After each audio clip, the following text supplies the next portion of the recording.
नमस्कार दोस्तों, किसान तक में आपका स्वागत है। आज हम किसान यात्रा के दौरान सीकर ज़िले के नवलगढ़ तहसील के बेरी गांव पहुंचे हैं।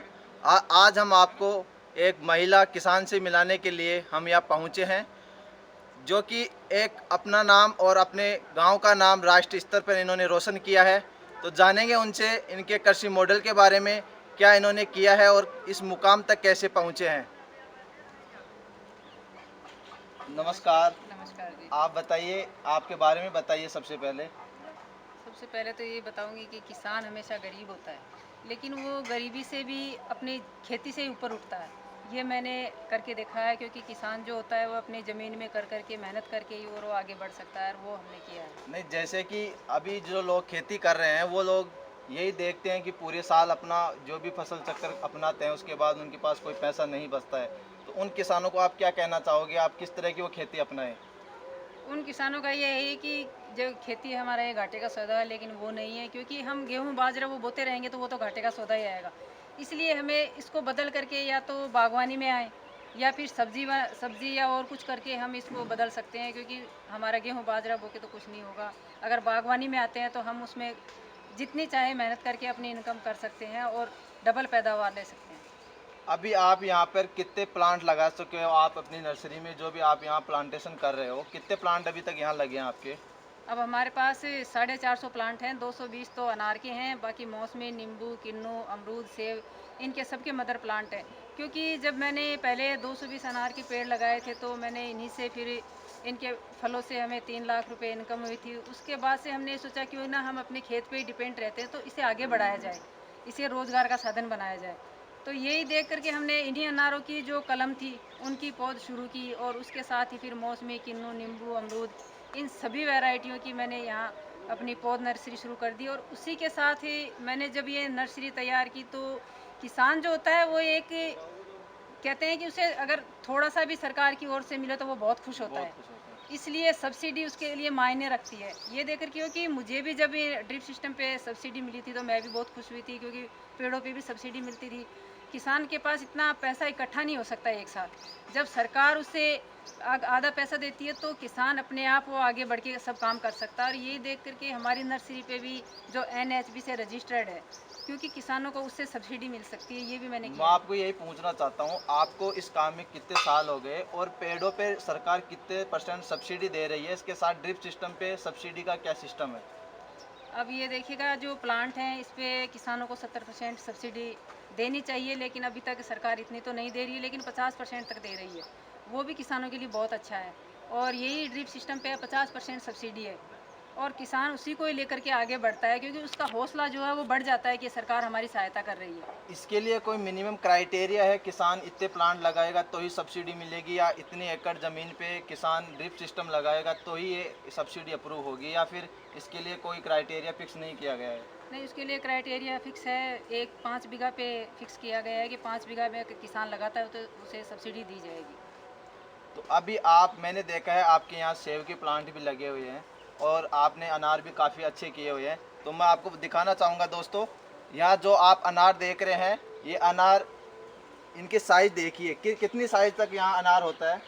यहाँ 700 ग्राम तक की साइज़ दे जाती है। ये देखिए, आपको मैं दिखाना चाहूँगी कि हमने जो अभी नवंबर लास्ट में होगी वो फसल लेंगे। ये तो अभी 1-2 छोड़े हुए हैं। तो दोस्तों आप देख रहे हो, ये अनार का है, आप देखिए कितना मोटा है, और यहाँ तक 750 ग्राम तक ये अनार का एक फ्रूट तैयार होता है यहाँ से। तो आप यहाँ अभी ऑर्गेनिक कर रहे हो या इसमें कुछ केमिकल का यूज़ करते हो। जी नहीं, इसे ऑर्गेनिक ही कर रहे हैं, क्योंकि हम केमिकल डालेंगे तो हमारा जो पेड़ है वो भी ख़त्म हो जाएगा, और जो फल है उसकी क्वांटिटी है वो जो छोटी रहेगी साइज़, और उसका मिठास है वो तो बिल्कुल भी नहीं आएगा। तो आप इसके लिए, जो लोग ये कहते हैं कि हम ऑर्गेनिक करके और इन पेड़ों को नहीं बचा सकते क्योंकि इनमें जो भी बीमारियां लगती हैं, तो सबसे पहले आप बताइए कि इसमें कौन कौन सी बीमारियों का आपको सामना करना पड़ता है और उनके निवारण के लिए आप ऑर्गेनिक तरीके से उनका निवारण कैसे करते हैं। इनके अंदर मेन तो आता है एक लिमिटेड रोग आता है इसकी जड़ों के अंदर। तो उससे हमें निराई गुड़ाई करके जो जड़ें होती हैं, बारीक जड़ें होती हैं, उन्हें काट देते हैं, क्योंकि उन्हीं पे गांठ बन जाती है, जिससे कि वो पानी अंदर नीचे नहीं जाने देती, और वो उससे जो खाद डालते हैं उसकी खुराक को नहीं लेने देती है। इसलिए निराई गुड़ाई करके हम उसको निकाल देते हैं, और उसी के साथ हम जो जीवामृत बनाते हैं और डिकम्पोजर बनाते हैं वो हम इन पेड़ों में देते हैं, जिससे हमारे पेड़ को नमी मिलती रहती है। और ज़्यादा कीट जो आते हैं कच्ची फुटान पे आते हैं हमेशा, इसलिए हम पेड़ पे जो हर महीने कच्ची फुटान आती है उसे हम काटते रहते हैं। और वो काटेंगे तो जो हमारे फल की साइज़ है वो बढ़ती रहेगी, क्योंकि वो खुराक कच्ची फुटान न लेकर के हमारा फल लेगा। अभी आप जो आपका बगीचा है इसमें जितने प्लांट है, एक तो ये बताइए कि इसमें कुल मिला के कितने प्लांट लगा रखे हैं और इससे आप पूरे साल भर कितने रुपए की आमदनी कर लेते हैं? हमारे खेत में 450 प्लांट हैं, 220 तो अनार के हैं, 150 मौसमी के हैं, बाकी अनार, नींबू, मौसमी, किन्नू, सेब, हर वैरायटी है। इसके अंदर 10-12 लाख रुपए तो इनकम मुझे अनार और मौसमी इनसे हो जाती है। और उसी के साथ इन्हीं मदर प्लांटों की मैं पौध तैयार करती हूँ। 20,000 प्लांट हम अनार के तैयार करते हैं, और 10,000 सेब के तैयार करते हैं, 5,000 मौसमी के तैयार करते हैं, 5,000 नींबू के तैयार करते हैं। इसी तरह से मैं आम के हर वैरायटी के तैयार करते हैं, जिससे कि आज मुझे सालाना 30 लाख रुपए इनकम हो रही है। और मैं ये सोचती हूँ कि हर एक किसान यही चाहता है कि हमारे खेत में जो मेहनत मजदूरी करने वाले हैं वो बहुत दूर दूर से आते हैं, और उन्हें अगर हम आज खेत में अपने, अगर मैं 5 मजदूरों को इनकम दे रही हूँ, तो हर किसान भाई ये सोचे कि मैं भी अपने खेत में बागवानी करके हर 5 मजदूरों को अपने खेती में अगर काम दूँ तो हमारे जो बेरोज़गारी है वो भी ख़त्म हो जाएगी। इसी के साथ हर जो मज़दूर है वो भी खुश रहेगा। अभी इसमें आपके साथ आपके परिवार के कितने सदस्य लगे हुए हैं? इसके साथ हमारे 5 सदस्य हम लगे हुए हैं, इसी खेती में लगे हैं, क्योंकि मैंने बच्चों को भी एग्रीकल्चर से बीएससी करवा के उन्हें नौकरी में जाने के लिए नहीं कहा। क्योंकि मैंने भी लड़के को ये कहा कि बेटा तूने एग्रीकल्चर से बीएससी किया है तो तू तो मुझसे भी ज़्यादा समझदार है। मैं तो बिना पढ़ी लिखी थी, क्योंकि टेक्निकल नॉलेज है उनको। हाँ, उनको टेक्निकल नॉलेज है, वो ज़्यादा ही करेगा। इसलिए उसे मैंने खेती में सौंपा है, और आज वो खेती में ही कमा रहा है। अभी मुझे बताइए, अगर आप यहाँ नर्सरी का भी काम कर रहे हो, जैसे आप सेव का प्लांटेशन करते हो, तो ये पौधा कितने दिनों में आपको एक फ्रूट दे देता है? ये फ्रूट हमें देने को तो 1 साल में ही देने लग जाता है, लेकिन लाल कलर उसका तीसरी साल आता है। इसलिए मैं चाहती हूँ कि हर किसान भाई जो पेड़ लगाता है, चाहे किसी भी चीज़ का लगाए, उसे 2 साल तक उसके फ्रूट तोड़ के डाल देने चाहिए, क्योंकि वरना तो हमारा जो पेड़ है वो ग्रोथ नहीं करेगा और बड़ा नहीं हो पाएगा। इसलिए तीसरी साल ही हमें फसल लेनी चाहिए। तो स्टार्टिंग में जब ये तीसरी साल में फ्रूट देता है तो कितने इसका प्रोडक्शन निकलता है, उत्पादन कितना हो पाता है इसका? सेब के अंदर 20-25 किलो तक का एवरेज आता है, और अनार में यही 30-35 किलो तक का एवरेज आएगा। और हम ये सोचेंगे कि सेब के अंदर कितना आ जाएगा, तो सेब के अंदर तो उसकी क्वांटिटी के हिसाब से आएगा, हमारे पेड़ ने कितनी ग्रोथ की है। अगर वो ज़्यादा छोटा है तो हम उसमें 10 किलो लेंगे, और उससे बड़ा है तो हम उसमें 15-20 किलो ले सकते हैं, क्योंकि उस पर फल तो बहुत आते हैं, लेकिन हमें तोड़ के डालने पड़ेंगे, उतने हम रख नहीं सकते। जैसे कि मैंने यहाँ पर देखा है, आप प्लांटों में पानी देते हो, तो इसमें आप चारों तरफ ये ड्रिप सिस्टम लगा रखे हो, इसका क्या कारण है? आप पौधे की यहाँ तने में जाकर यहाँ पानी नहीं देते हो, इसका क्या कारण है? इसका यही कारण है कि ये आप सब जगह देख रहे हो, ये हमने गोल ड्रिप लगा रखी है, क्योंकि हर किसान ये लगाता है कि सीधी लगा करके 2 ड्रिप लगाता है, जिससे उसकी 2 साइड तो नमी रहती है और 2 साइड से वो सूखा रहता है, तो वो ना तो पेड़ मरता है ना जीता है, तो वो ऐसे ही चलता रहता है, वो फल भी इतने ज़्यादा नहीं दे सकता। आप यहाँ नर्सरी कर रहे हो, आपकी नर्सरी में जितने प्लांट है, आप इंडिया में किस किस जगह पे आपके यहाँ से नर्सरी से पेड़ जा रहे हैं अभी? यहाँ से हमारे पेड़ जो गुजरात, हरियाणा, पंजाब, हर जगह पे हमारे पेड़ जा रहे हैं, क्योंकि हर एक किसान ने हर जगह से नर्सरियों से ले लेके प्लांट लगाए थे, लेकिन जिनमें उन्हें क्वालिटी नहीं मिली। अगर किसान भाई पेड़ लगाएगा और 4 साल बाद उसे फल नहीं मिलेगा तो वो क्या करेगा? ये देख कर के किसानों ने मेरे से ये आज आकर के ले जा रहे हैं, तो उनके अच्छी तरह से उनकी पैदावार भी अच्छी हो रही है और मेहनत भी कर रहे हैं। किस किस राज्य में कहाँ कहाँ के लोग आपके यहाँ से लेने आते हैं? हमारे गुजरात में कच्छबूझ है, तो वहाँ के किसान है एप्पल के पेड़ लेके गए हैं, अनार के पेड़ लेके गए हैं। कहते हैं गुजरात में सबसे ज़्यादा अनार होता है, लेकिन हमारे यहाँ से आके लेके जा रहे हैं। हर जगह पंजाब, हरियाणा, हमारे झुंझुनू साइड में हर जगह लेके जा रहे हैं। तो दोस्तों, अगर आपको भी इनके यहाँ से कोई भी प्लांट खरीदना है तो आपको नीचे बोर्ड लाइन नंबर पे एक नंबर दिखाई दे रहा होगा, वहाँ से संपर्क कर सकते हो। इसके साथ आपको इनका नंबर डिस्क्रिप्शन में भी मिल जाएगा। इसके साथ हम इनसे जानेंगे आगे, जहाँ ये आप प्लांट तैयार कर रहे हो, इनसे टिश्यू कल्चर और इससे भी आप किस किस तरीके से आप प्लांट तैयार करते हो? इसके अंदर हम जैसे अनार की है, एक तो कलम से तैयार करते हैं, गुट्टी विधि से तैयार करते हैं, 2 प्रकार से तैयार करते हैं। और जैसे मौसमी है, नींबू है, अमरूद है, इनकी पहले हम देसी तैयार करते हैं, उसके बाद हम उन पे आँख लगवाते हैं, क्योंकि यही हमारे एप्पल के अंदर है। क्योंकि पहले देसी सीडलिंग आती है और देसी के बाद हमारे पास जो एप्पल है उनकी आँख चढ़ाई जाती है, उससे कि ओरिजिनल प्लांट बनता है। तो जैसे कि दोस्तों आपने देखा, संतोष देवी यहाँ बता रहे हैं कि हम यहाँ से लगभग भी 30 लाख रुपए की आमदनी करते हैं। अब अंत में संतोष जी, आप हमारे दर्शकों को, जो किसान भाई हैं, उनको क्या बताना चाहते हो? क्या आपकी तरफ से क्या राय है जिससे किसान भाई और भी ज़्यादा आमदनी कमा सकें? किसान भाइयों को एक तो मैं ये कहना चाहती हूँ कि अकेला, अगर चाहे मैं हूँ चाहे मेरे पति हो, अकेला कोई कुछ नहीं कर सकता। अगर आज मेरे पति ने मेरा सहयोग नहीं किया होता, बच्चों ने नहीं किया होता, तो मैं आज इस मुकाम तक नहीं पहुँच पाती। और हर एक किसान भाइयों को ये कहना चाहूँगी कि आज हमारे पास पानी की बहुत कमी आ रही है, क्योंकि पानी का स्तर नीचे जा रहा है, इसलिए हमें ड्रिप सिस्टम से ही सब कुछ करना होगा।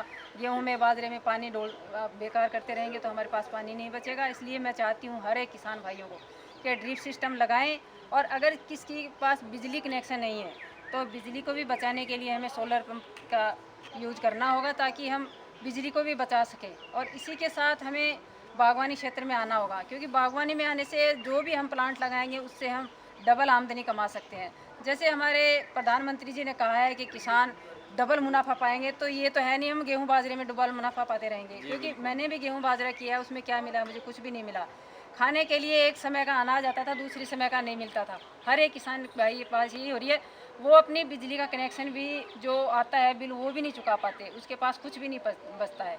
तो हर एक किसान भाइयों को बागवानी में आना होगा, चाहे वो किसी भी प्रकार के प्लांट लगाएं, चाहे मौसमी के लगाएं, चाहे नींबू के लगाएं, चाहे अमरूद के लगाएं, लेकिन इसमें वो डबल मुनाफा कमा सकते हैं। और ये एक किसान भाई, मैं ये बताऊंगी कि आपका पूरा परिवार आपके साथ रहेगा। वो दर दर एक तो ठोकरें नहीं खाएगा, और आपके पास आपकी खेती में ही आपका सहयोग करेगा, और पूरा परिवार एक साथ मिल करके सब काम कर सकता है। पहले बड़े बुजुर्गों ने कहा भी तो है, बंदी वारी लाख की, खुल गए तो फिर खाक हाँ की। कि इसलिए पूरा परिवार बंधा हुआ है, पूरा काम करेगा, और उसी से हम आगे बढ़ पाएंगे। हर किसान भाइयों से यही कहना है। आप यहाँ से अनार, मौसमी, सेब, ये जो जो चीज़ें आपको यहाँ से फ्रूट प्राप्त हो रहे हैं, इनकी मार्केटिंग कहाँ करते हो? क्या इसके आम आदमी जो ये लगाता है तो उसको सबसे बड़ी समस्या मार्केटिंग की सामने फेस करनी पड़ती है, तो आप इस उत्पादन को कहाँ बेचते हो? मार्केटिंग की समस्या हर एक किसान को आती है, क्योंकि किसान ये चाहेगा कि मैं इसे बेचूंगा कहाँ। लेकिन एक बार ही उसे ये होता है, मैं ये चाहती हूँ कि हर किसान भाई अगर अपनी चीज़ ले जा करके, या अगर दूसरे जो बड़े मॉल वाले हैं या अधिकारीगण हैं, उनको अगर अपना टेस्ट कराएंगे, अगर वो टेस्ट में फ़र्क लगेगा, तो अच्छी चीज़ कौन नहीं खाना चाहेगा? कोई भी अपने बच्चों या परिवार को जहर नहीं खिलाना चाहेगा, वो अच्छी से अच्छी चीज़ खिलाना चाहेगा। तो यही हमने किया। जब मेरे पति सिक्का जाते थे तो वो मॉल में बड़े बड़े जो नेता अधिकारीगण थे उनको ले जाके टेस्ट करवाते थे कि सर इनका टेस्ट करो और आप बाजार के का टेस्ट करो। तो उनमें रात दिन का अंतर आता था कि आपके अनार में और इस अनार में रात दिन का फ़र्क है, इसलिए हमें आपकी खेत की अनार चाहिए। और हमारी अनार है जो, उसका एक ही ये है कि इसे अगर तोड़ करके आप 1 महीने तक घर पर रखोगे तो भी ये ख़राब नहीं होगी। ये 1 महीने तक इसका ठहराव है, और ये बिल्कुल ख़राब नहीं हो सकती। बाज़ार की अगर हम लेके आते हैं तो वो 5 दिन तक नहीं रुकेगी और वो ख़राब हो। मैं आपसे रूबरू कराऊंगा संतोष देवी के बेटे से, जिन्होंने एग्रीकल्चर से अपनी ग्रेजुएशन की, और आज लोग जहां सरकारी वैकेंसी में लगे रहते हैं, सरकारी जॉब की दौड़ में लगे रहते हैं, वहां इन्होंने खेती को अपनाया। तो इनको सबसे पहले पूछेंगे, सर आपको कैसा महसूस होता है जो यहाँ? खेती करने में अच्छा महसूस होता है, क्योंकि अपन घर का घर में रहते हैं और खेती करके अपन देसी तरीके से जो चीज़ उगाते हैं उनकी मार्केट में अच्छी वैल्यू मिलती है। हम 5 परिवार को भरण पोषण भी करते हैं कि लेबर रखते हैं तो उनका भी बेनिफिट उनको होता है। आप मेरे को ये बताइए, जहाँ लोग ऑर्गेनिक और इनऑर्गेनिक के बारे में एक भ्रम है कि ऑर्गेनिक चीज़ें बहुत ज़्यादा महंगी है फ्रूट, तो आप इनऑर्गेनिक और ऑर्गेनिक की तुलना में आपका माल कितना महंगा होगा? जो ज़्यादा से ज़्यादा 40 या 50 रुपये का फ़र्क आता है ऑर्गेनिक और इनऑर्गेनिक पे, क्योंकि जब हम ऑर्गेनिक करते हैं तो उसमें उत्पादन थोड़ा सा शुरुआत में कम आता है, फिर धीरे धीरे बढ़ने लग जाता है। दूसरी बात, ऑर्गेनिक अपन करते हैं तो उसकी जो गुणवत्ता है, क्वालिटी है, वो बेटर रहती है इनऑर्गेनिक के हिसाब से, और उसमें अपन को बीमारियां भी कम लगती हैं। और अगर इनऑर्गेनिक अपन करते हैं तो उसकी एक तो टेस्ट की जो क्वालिटी है वो भी बेटर नहीं रहती है। अभी हम देख रहे हैं कि ऑर्गेनिक में किसान, सबसे ज़्यादा अवेयरनेस किसानों के पास नहीं है, और किसान ये देखते हैं कि अगर मैं ऑर्गेनिक करूंगा तो मेरे पास प्रोडक्शन कम होगा। तो क्या आप जैसे किसान इनऑर्गेनिक कर रहे हैं, उनकी तुलना में आप दवाइयों के पैसे बचाते होंगे? जी। कितना आपको कॉस्ट की बचत होती है? देखो, हमें कॉस्ट की बचत तो पूरी होती है, क्योंकि हम जैसे जीवामृत है, गोबर का खाद है, गोअमृत है, इन सब का हम यूज़ करते हैं इसके अंदर। और दूसरी बात, जो इनऑर्गेनिक से हम कमाते हैं, अगर उसको हम ऑर्गेनिक के अंदर कन्वर्ट कर देते हैं तो 30% तक हमें मुनाफा ज़्यादा